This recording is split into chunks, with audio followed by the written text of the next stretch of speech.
We all know that saying yes can open doors, create opportunities, and foster connections.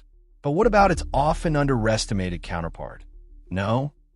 Could saying no actually be a key to unlocking greater psychological well-being?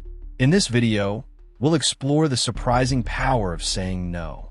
We'll delve into how it builds self-esteem, helps us set healthy boundaries, and ultimately restores a sense of control over our lives. If you're someone who struggles with saying no, or if you're curious about the psychology behind this small but mighty word, then this video is for you. We live in a world that often equates saying yes with being helpful, agreeable, and cooperative.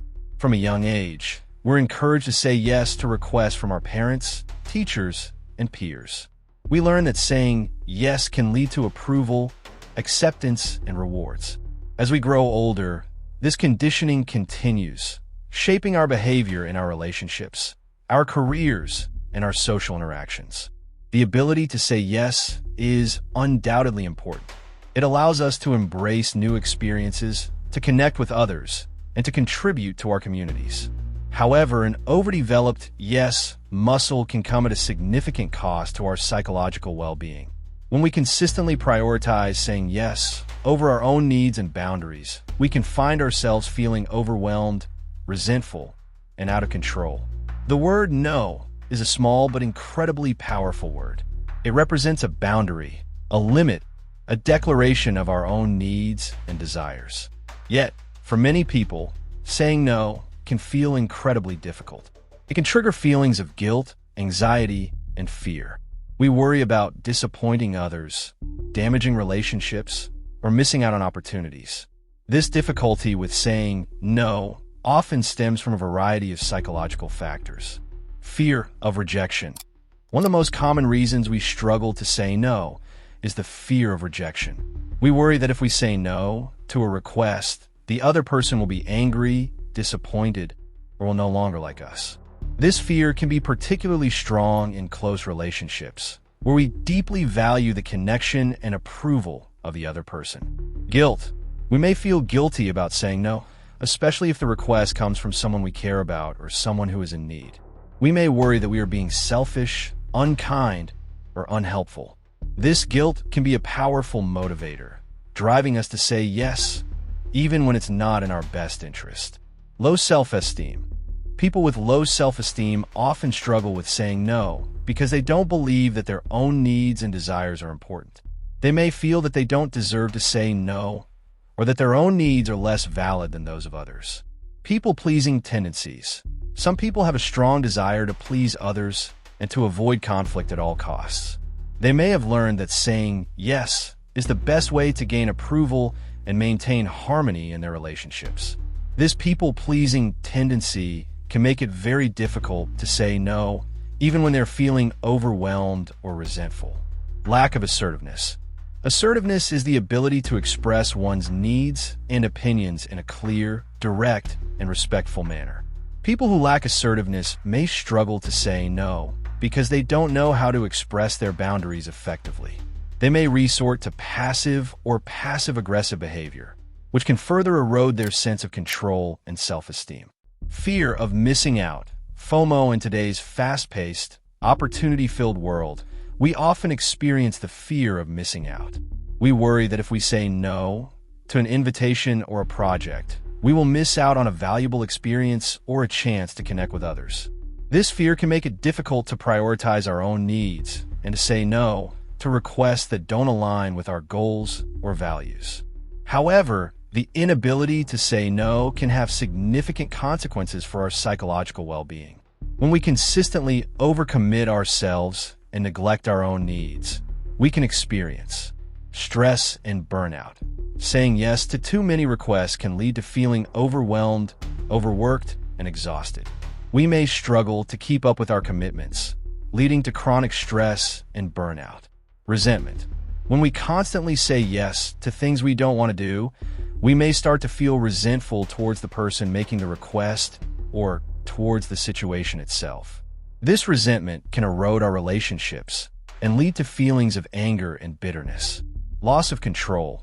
The inability to say no can make us feel like we have lost control over our lives. We may feel like we are constantly being pulled in different directions, with no time or energy left for our own needs and priorities. Decreased self-esteem. When we consistently prioritize the needs of others over our own, we may start to believe that our own needs are not important. This can lead to a decrease in self-esteem and a diminished sense of self-worth. Compromise values. Saying yes to things that don't align with our values can lead to a sense of inner conflict and a feeling that we are not living authentically. We may compromise our integrity and lose sight of what truly matters to us. Strained relationships. While it may seem counterintuitive, the inability to say no can actually strain our relationships. When we are constantly overextended and resentful, it can lead to irritability, frustration, and a lack of presence in our interactions with others. In contrast, the ability to say no can be a powerful tool for enhancing our psychological well-being. It can help us to build self-esteem. Every time we say no to something that doesn't serve us, we are reinforcing the message that our own needs and desires are important. This can lead to increased self-esteem and a stronger sense of self-worth. Set healthy boundaries. Saying no is an essential part of setting healthy boundaries. Boundaries define what we are and are not willing to accept in our interactions with others. They help us to protect our time, energy, and emotional well-being. Restore a sense of control.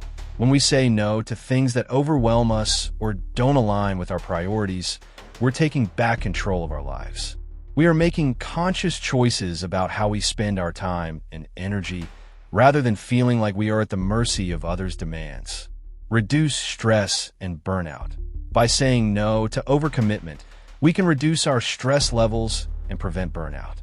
We create more space for rest, relaxation, and activities that nourish our minds and bodies.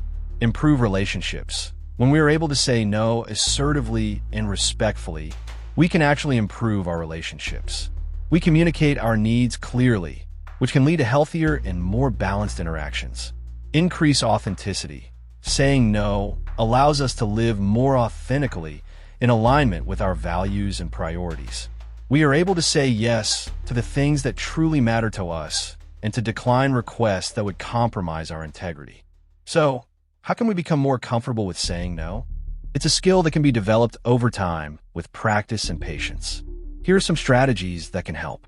Identify your priorities and values. Before you can effectively say no, you need to be clear about what your priorities and values are. What are the things that truly matter to you? What are your goals and aspirations? What are your non-negotiables? When you're grounded in your values, it becomes easier to discern which requests align with your needs and which ones don't. Start small. If you're used to saying yes to everything, start by practicing saying no in small, low-stakes situations. For example, you could say no to an extra task at work that you don't have time for, or you could decline an invitation to an event that you're not interested in attending. Each time you successfully say no, you build your confidence in your no muscle. Buy yourself time. You don't have to give an immediate answer to every request. It's perfectly okay to say, "Let me think about that," or "I need to check my schedule." This gives you time to assess the request, consider your priorities, and formulate a response that feels comfortable for you. Be clear and direct. When you're ready to say no, be clear, direct, and respectful in your communication. Avoid being wishy-washy, apologetic, or overly explanatory. A simple and straightforward no is often the most effective.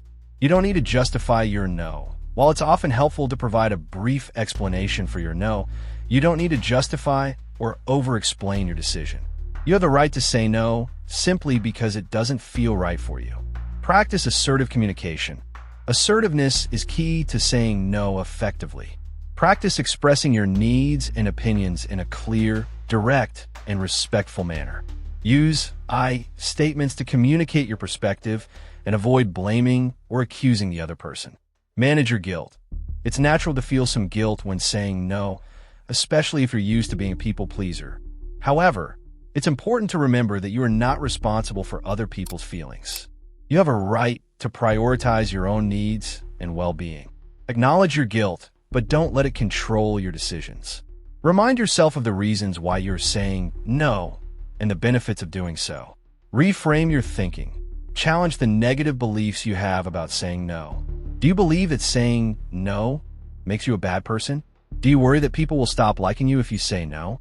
Reframe these beliefs into more positive and realistic ones. Remind yourself that saying no is a sign of self-respect and that healthy relationships involve mutual respect for boundaries. Set boundaries proactively. Don't wait until you're feeling overwhelmed or resentful to set boundaries. Proactively establish boundaries in your relationships, your work, and your personal life.